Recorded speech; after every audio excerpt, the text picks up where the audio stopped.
A Igualada, un equip de gent treballa cada dia per donar atenció integral a la gent gran i a les persones amb dependència.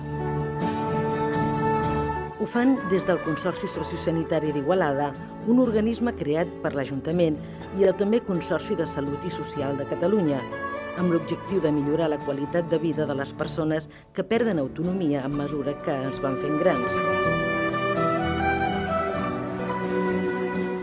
El deteriorament cognitiu i les malalties neurodegeneratives són cada vegada més freqüents en una societat que es caracteritza per l'augment de l'esperança de vida de les persones.